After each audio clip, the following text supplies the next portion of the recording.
required are a balloon, the one which has a rubber band back for the shooting balloon. You know, this is the one which we like. A pair of scissors, pencil, black paper so that you can draw a heart shape, as you can see I have drawn in here. A light candle, you can also put a real candle also, but I prefer the lighting one also. A jar, you can have any shape of jar you like a storing jar, a container, a plastic glass, but I'm using this nice airtight container glass because it has a nice shape and I can just use this for something else. And a tape. Okay, so let us come forward and see the procedure in making our lightning jar.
The materials required are a pair of scissors, glue stick, pencil, different colors of color paper, and the main paper that is green, okay, and tape. So let us come forward and see how to prepare our flower.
The materials required are ruler, pencil, glitter foam, some glitter foam heart-shaped designs, various ribbons, a black chart, a nice flower with a wideness as such, and a pair of scissors. So let us come forward and see how to prepare a wall hanging.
required are pencil, a pair of scissors, some shining letters,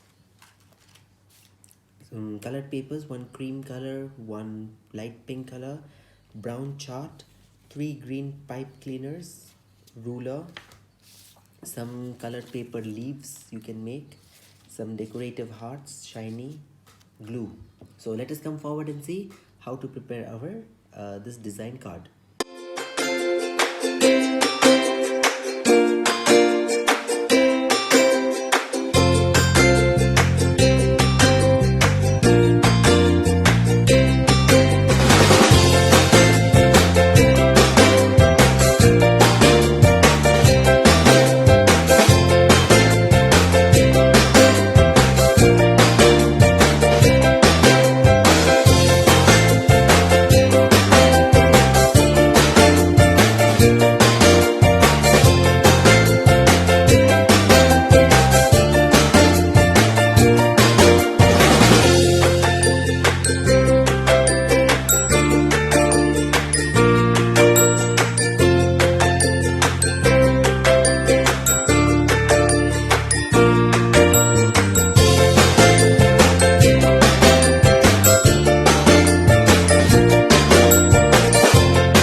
The materials required are a pair of scissors, some double click buttons, as you can see these ones, thick thread of your color, a tiny thin thread with a needle, marker, 2 felts of same color or different color, whatever your wish, some excess other types of colors like green, red, black, you can use white, light blue of your wish, okay, and a pattern which is present in the description box. So let us come forward and see how to prepare this brush.